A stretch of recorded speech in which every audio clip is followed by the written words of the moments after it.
So hello my dear friends, welcome back to my channel মেরাডিনা ইনভেস্টোপিডিয়াতে। আপনি যদি চ্যানেলে নতুন হয়ে থাকেন তাহলে অবশ্যই চ্যানেলটি সাবস্ক্রাইব করে রাখুন। বেসিক্যালি আজকের ভিডিওতে আমরা কি কি নিয়ে আলোচনা করব, নিফটি ফিফটি ব্যাংক নিফটি নিয়ে কথা বলবো, সেই সঙ্গে আমরা বেশ কিছু স্টকস নিয়ে কথা বলবো, যে সমস্ত স্টকগুলো এখন নিউজে আছে, লেটেস্ট নিউজে আছে। তো সেই সমস্ত স্টকসগুলো নিয়ে আলোচনা করব, একটা সেক্টর নিয়ে আলোচনা করব। তো অবশ্যই ভিডিওটা একটু বড় হবে, তো অবশ্যই শেষ পর্যন্ত দেখুন এবং অবশ্যই আশা করছি আপনার ভালো লাগবে। আর হ্যাঁ, আবারও বলছি, চ্যানেলে নতুন হয়ে থাকলে এই চ্যানেলটিকে অবশ্যই সাবস্ক্রাইব করে রাখবেন। ওকে, আমাদের চ্যানেলটি দেখুন।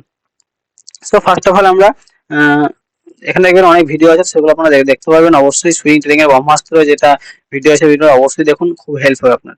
তো ফার্স্ট অফ অল আমরা টাটা মোটরস দিয়ে শুরু করি। একটা ভালো স্টক টাটা মোটরস। ওকে, টাটা মোটরস এর কোয়ার্টার ওয়ানের রেজাল্ট বার হয়েছে। আমরা বেশ কিছু কোয়ার্টারে দেখছিলাম, দু তিনটে কোয়ার্টার আগে যে রেজাল্ট খুব খারাপ ছিল, তারপরে লাস্ট দু তিনটে কোয়ার্টারে কিন্তু তার রেজাল্ট খুব ভালো আসছে, তার প্রফিট খুব ভালো দেখিয়েছে। ইভেন এই কোয়ার্টার 2024 ফাইন্যান্সিয়াল ইয়ারের ফার্স্ট কোয়ার্টারের নেট প্রফিট দেখিয়েছে 3202 শেয়ার। ওকে, সো এই যে প্রফিটটা দেখিয়েছে, তার কারণে কিন্তু আমরা দেখছিলাম যে লাগাতার 2 মাস থেকে টাটা মোটরসের শেয়ারে কিরকম বড় মুভমেন্ট দেখেছি। লাস্ট এক মাসে 15%, এবং আপনি যদি লাস্ট এক বছরে দেখেন তাহলে এইখানে দেখুন 401 প্রাইস ছিল মার্চ মাসের দিকে, এখন জুলাই, 4 মাসের মধ্যে তার প্রাইস 400 থেকে 650 চলে গিয়েছে। প্রায় এখানে আপনার 50%-এর ওপর মুভমেন্ট দিয়েছে, আর যেখানে এক বছরে 40% রিটার্ন দিয়েছে। এটা অবশ্যই এক বছরে দেখাচ্ছে, কিন্তু আপনার লাস্ট 4 মাসে 50 into 55% রিটার্ন কিন্তু টাটা মোটরস দিয়ে দিয়েছে। যার কারণ হচ্ছে কোয়ার্টার ওয়ানের রেজাল্টটাও খুব ভালো হয়েছে, আর আগের কোয়ার্টারের রেজাল্ট গুলো খুব ভালো হয়েছিল, এই ছিল কারণ। তো আপনি অবশ্যই ইনভেস্টিং এর পারপাসে এই কোম্পানিটাকে কনসিডার করতে পারেন। 52 উইক হাই এবং টুডেজ হাই সেটা কিন্তু এখন এক হয়ে গেছে। ওকে, 642 আজকের হাই ছিল। তো খুবই ফান্ডামেন্টালি স্ট্রং একটা company, debt to equity ratio একটু বেশি আছে, কিন্তু রিটার্ন অন ইকুইটি কম ছিল। আশা করছি এটা আস্তে আস্তে বাড়বে। ওকে, সো নেক্সট আমরা যে স্টকটা নিয়ে কথা বলবো সেটা হচ্ছে জুবিলিয়ান্ট ফুডওয়ার্কস। জুবিলিয়ান্ট ফুডওয়ার্কস এর কোয়ার্টার ওয়ানের রেজাল্ট বার হয়েছে, নেট প্রফিট দেখিয়েছে তারা 29 কোটি, রেভিনিউ তাদের খুব ভালোভাবে গ্রো করেছে 1334 কোটিতে। ওকে, এবং এই শেয়ারে আজকে দেখুন যে মুভমেন্ট প্রায় 2%-এর উপর মুভমেন্ট কিন্তু দিয়েছে। লাস্ট এক মাসে তার আপনি মুভমেন্ট খুব ভালো দেখতে পাবেন না, কিন্তু আপনি যদি এক বছর দেখেন সেক্ষেত্রে দেখতে পাবেন না, কারণ তার রেজাল্ট গুলো আগের দিনে খুব খারাপ ছিল, বর্তমানে সেটা ভালো হয়েছে। যার কারণে কিন্তু এই একটা কোয়ার্টার রেজাল্ট ভালো হওয়ার পিছনে কিন্তু আর এই শেয়ার আজকে মুভমেন্ট আমরা দেখতে পেয়েছি। 3 বছর রিটার্ন দেখুন, সেখানেও কম, কিন্তু কোথায় 800 ছিল সেটা নেমে কোথায় 400-তে এসছে। আশা করছি এইভাবে যদি কোয়ার্টারলি রেজাল্ট গুলো ভালো আসতে থাকে, তাহলে জুবিল্যান্ট ফুডওয়ার্কস শেয়ারও কিন্তু আগামীতে আরো ভালো মুভমেন্ট আমরা দেখতে পাবো। ওকে, এরপরে আমরা যে স্টকটা নিয়ে আলোচনা করবো, খুবই ভালো একটা স্টক, ফান্ডামেন্টালি সাউন্ড একটা কোম্পানি, সেটা হচ্ছে কি এশিয়ান পেন্টস। খুব ভালো একটা কোম্পানি। দেখুন, এশিয়ান পেন্টের কোয়ার্টার অনেক যে রেজাল্ট, সেই রেজাল্ট বার হয়েছে, এবং সেখানে তারা 52% ইয়ার টু ইয়ার কিন্তু জাম্প দেখিয়েছে প্রফিটের ক্ষেত্রে। ওকে, নেট প্রফিট 1575 কোটি, রেভিনিউ গ্রো করেছে 6.6% ইয়ার অন ইয়ার। ওকে, যার কারণে আমরা দেখেছিলাম কিন্তু যে এইখানে যে খুব ভালো মুভমেন্ট আমরা দেখেছি এমনটা নয়, এই রেজাল্ট ভালো এসছে, তবুও কিন্তু শেয়ারে কিছুটা হলে আমরা ফল দেখেছি আজকের দিনে, প্রায় 4%।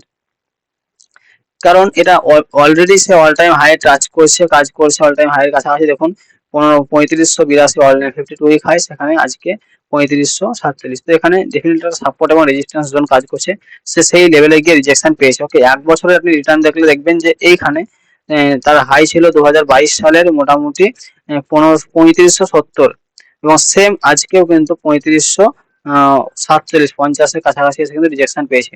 সেখানে একটা রিজেকশন জোন ছিল। ওকে, যার ফলে কিন্তু আমরা দেখলাম যে এখানে তার শেয়ার আজকে ভালো মতন ফল করেছে। আপনি যদি টেকনিক্যালটা দেখেন, তাহলে টেকনিক্যাল দেখলে আপনি নিশ্চয়ই বুঝতে পারবেন যে তার ফলটা কিভাবে করেছে। আমরা এটাকে প্রথমে ডেইলিতে কনভার্ট করে নিই, তারপর আপনাকে আমি সেটা দেখানোর চেষ্টা করছি। দেখুন, এই যে তার রিজেকশন লেভেলটা ছিল এই জোনে, এবং স্যার তার সেম লেভেলে গিয়ে রিজেকশন পেয়েছে। এখানে আবার রিজেকশন পেয়েছিল, নিচে নেমে এসেছিল, আবার রিজেকশন পেয়েছিল, আবার নিচে নেমে এসেছিল, ভালো মতো নিচে নেমে এসেছিল, প্রায় আপনার নেমে 2700-তে চলে এসেছিল। দেন আবারও সেম লেভেলে গিয়ে বড় সড়ো একটা রিজেকশন পেয়েছে। এটা একটা রিজেকশন জোন ছিল, সেই কারণে আজকের দিন। আগামীতে কি হয়েছে অবশ্যই মার্কেটে আগামী 2-1 দিনের মধ্যে আমরা আরো কারেকশন দেখতে পাবো, কিন্তু এই লেভেল থেকে মুভমেন্ট দিলে আরো ভালো মুভমেন্ট আমরা দেখতে পেতাম এশিয়ান পেন্টস থেকে।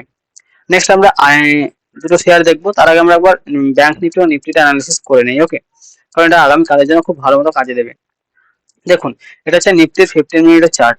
নিফটির 15 মিনিটের চার্টে কি বলছে আমাদের, আমরা যদি গতকাল এবং আজকে দেখি, কন্টিনিউ কিন্তু শেয়ারে ফল দেখছি। মুভমেন্ট ছিল, ভোলাটাইল ছিল, কিন্তু মুভমেন্ট দেখেছি। সে একটা ট্রেন্ড লাইনকে বেস করে মুভ করছে নিচের দিকে, এবং তার যে 50 যে মুভিং অ্যাভারেজ, এটাকে 44 করা আছে, 44 মুভিং অ্যাভারেজ দেখুন আপনি, সে কিন্তু এইখানে কাছে চলে এসেছে 44 মুভিং অ্যাভারেজের।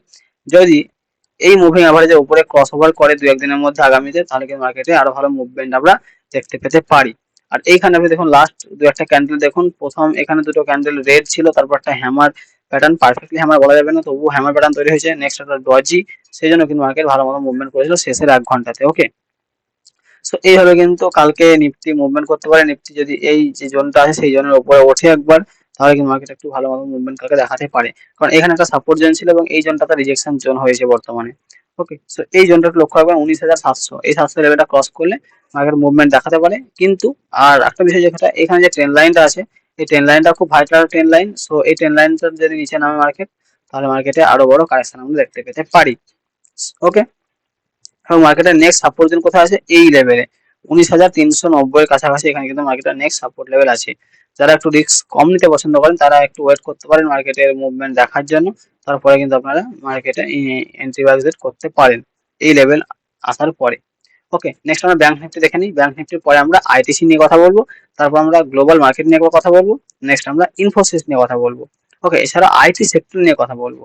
দেখুন, আমি এই যে ড্রয়িং গুলো ক্লিয়ার করে দিই, দেখতে সুবিধা হবে। ফার্স্ট অফ অল ড্রয়িং এখন রাখছি না, ড্রয়িংটা ক্লিয়ার করে দিচ্ছি আমি। দেখুন, সমস্ত ড্রয়িং ক্লিয়ার করে দিলাম। এবার দেখুন যে মুভমেন্টটা, ব্যাংক নিফটি যে মুভমেন্ট, এখানে ট্রেন্ড লাইন সেভাবে ফলো করছে না, তবু ট্রেন্ড লাইন দেওয়ার চেষ্টা করে দেখি এখানে। এখান থেকে আমি ট্রেন্ড লাইন দিই একটা। তো দেখুন এইখানে যে ট্রেন্ড লাইনটা ফলো হচ্ছে সেটা হচ্ছে কি, সে এই ট্রেন্ড লাইনে 3বার সাপোর্ট পেয়েছিল, একবার এখানে এসে আরো একবার, এখানে এসে আরো একবার সাপোর্ট পেয়েছিল, আজকের দিনে দেখলাম আমরা। এবার তাহলে কালকের মুভমেন্টটা কেমন কি হতে পারে, কালকে যদি মার্কেট যদি গ্যাপ আপ ওপেনিং হয়ে যায়, তাহলে মার্কেট কিন্তু আপনি এই লেভেল পর্যন্ত যাওয়ার পসিবিলিটি রয়েছে 46,163, এই লেভেল পর্যন্ত যাওয়ার কিন্তু পসিবিলিটি রয়েছে। যেখানে আজকে মার্কেট ওপেনিং হয়েছিল সেই লেভেল পর্যন্ত কালকে আবারও যেতে পারে। আর যদি মার্কেট রিজেকশন পেয়ে যায়, সে যদি এই লেভেলটা নিচে নেমে চলে আসে বা গ্যাপ ডাউন ওপেনিং হয় 45,666 লেভেলের নিচে, তাহলে মার্কেট কিন্তু আপনার আরো ভালো মতো পড়তে পারে। আর যদি ওঠে তাহলে 46,163-র উপরে যদি উঠে যায় গ্যাপ আপ ওপেনিং দিয়ে, তো সেই লেভেল পর্যন্ত যাওয়ার পসিবিলিটি রয়েছে, তারপরে আরো মুভমেন্ট হতে পারে। ওকে, সো এই ছিল ব্যাংক নিফটি এবং নিফটি। ভিডিওটি যদি ভালো লাগছে আপনার, তো অবশ্যই ভিডিওটি লাইক করে দিন। চ্যানেলটি এখন সাবস্ক্রাইব না করে থাকলে অবশ্যই সাবস্ক্রাইব করুন, বন্ধুদের সঙ্গে শেয়ার করতে ভুলবেন না। ওকে, দেখুন নেক্সট আইটিসি। আইটিসি শেয়ার আমরা কোয়ার্টার ওয়ানের রেজাল্টটা অতটা অ্যাজ ইট ইজ এক্সপেক্টেড যেমনটা ছিল সেরকমটা দেখিনি, যার কারণে কিন্তু তার শেয়ারে ভালো মতন ফল আমরা দেখেছি। তার 1 বছরের যে রিটার্ন, খুব সুন্দর রিটার্ন দিয়েছে, প্রায় 54% 1 বছরে। 1 মাসের রিটার্নও খুব ভালো ছিল, 3% আজকে দেখাচ্ছে, কারণ এইখানটা পর্যন্ত পৌঁছে গেছিল 493। কিন্তু গতকালের যে ফল এবং আজকের যে ফল, সেই দুটোতে কিন্তু দেখাচ্ছে যে মার্কেট কিছুটা হলেও নিচে নেমেছে, অনেকটাই নিচে নেমেছে। কালকে ছিল প্রায় 4%-এর কাছাকাছি, আজকেও 2.5%-এর কাছাকাছি, যার কারণে কিন্তু এই শেয়ারটা পড়ছে, কারেকশন করছে। গুড, কারেকশন করছে, ঠিক আছে। যারা নতুন করে এন্ট্রি করতে চাইছে তাদের জন্য একটা অপরচুনিটি তৈরি করছে। আপনি যদি নতুন করে এন্ট্রি করতে চাইছেন, তাহলে আপনার জন্য it's a golden opportunity to invest in ITC. Okay, হ্যাঁ, কিন্তু এখন ইনভেস্ট করবেন না, কারণ যেহেতু কারেকশন শুরু হয়েছে, কারেকশনটা কন্টিনিউ হোক, কয়েকদিন দেখুন, কয়েকদিন কারেকশন হোক, তারপরে কিন্তু আপনি মার্কেটে আইটিসি শেয়ারে ইনভেস্ট করতে পারবেন। ওকে, ইভেন করবেন। দেখুন, রিটার্ন অন ইকুইটি খুব ভালো আছে, 30%-এর কাছাকাছি। মার্কেট তো অনেক বড় কোম্পানি, প্রায় 6 লাখের কাছাকাছি market capital. Debt to equity ratio দেখুন একদম জিরো, কোনো ডেপ নেই কোম্পানির উপরে, খুব ভালো একটা বিষয়। আর ডিভিডেন্ড কোম্পানি দেয় প্রায় 3%-এর কাছাকাছি। তো লং টার্মে আপনি কাজ করতে চাইলে এটা একটা অবশ্যই ভালো স্টক আইটিসি। ওকে, গ্লোবাল মার্কেট দেখি। গ্লোবাল মার্কেট কালকের দিন মোটামুটি ছিল অ্যাজ ইট ইজ, খুব বেশি যে মুভমেন্ট তা দেখিনি আমরা, কিছুটাই কম কিছুটাই বেশি। সব থেকে ভালো পারফর্ম করেছিল হ্যাংসেং, প্রায় 4%-এর কাছাকাছি, যার কারণে কিন্তু আজকে ইন্ডিয়ান মার্কেট ডেফিনেটলি নিফটিটা পজিটিভ ছিল, কিন্তু এটাকে পজিটিভ বলা যাবে না, বর্ডারের কাছাকাছি ছিল। ব্যাংক নিফটিটা একটু হলো নেগেটিভ, সেন্সেক্স একটু নেগেটিভ, বাকি সেক্টরগুলো কিন্তু ভালো মতন কাজ করেছে। আর সব থেকে বড় কথা যেটা, আইটি সেক্টর, আইটি সেক্টরে ইনফোসিসে দেখুন প্রায় 1.15% ফল করেছে। টিসিএস ঠিকঠাক ছিল মোটামুটি, বর্ডারে বন্ধ হয়েছে। HCL, Wipro, LTI Mindtree, tech Mahindra, Mphasis, সবগুলো কিন্তু প্রায় ফল করেছে। অর্থাৎ গোটা আইটি সেক্টর ক্র্যাশ করছে, এফএমসিজি সেক্টরও ক্র্যাশ করছে। তো এখানে ঘাবড়ানোর কিছু নেই, ওভারঅল মার্কেট ক্র্যাশ করছে, তো এগুলো ক্র্যাশ করতেই পারে। মার্কেট যখন আবারও মুভমেন্ট করবে উপরের দিকে, তখন ডেফিনেটলি আপনার স্টকসও মুভমেন্ট করবে। সো এখানে ঘাবড়ানোর কোনো বিষয় নেই। মার্কেট দেখুন, আপনি যদি দেখেন লাস্ট 2 দিনে ভালো মতন ফল করেছে, সেক্ষেত্রে এগুলো একটু হলেও ক্র্যাশ করা স্বাভাবিক। সো এই সময় আপনি যদি আইটিসি বা এশিয়ান পেইন্টসে ইনভেস্ট করতে চান তো ইনভেস্ট করতে পারেন, যদি একটু কারেকশন আরো বেশি হয় সেক্ষেত্রে। ওকে, আবার বলছি, আপনি যদি চ্যানেলে নতুন হয়ে থাকেন তাহলে অবশ্যই আমাদের এই চ্যানেলটি সাবস্ক্রাইব করবেন এবং যদি ভিডিওটি ভালো লেগে থাকে অবশ্যই ভিডিওটি লাইক করে বন্ধুদের সঙ্গে শেয়ার করবেন। Thank you for your tomorrow trading.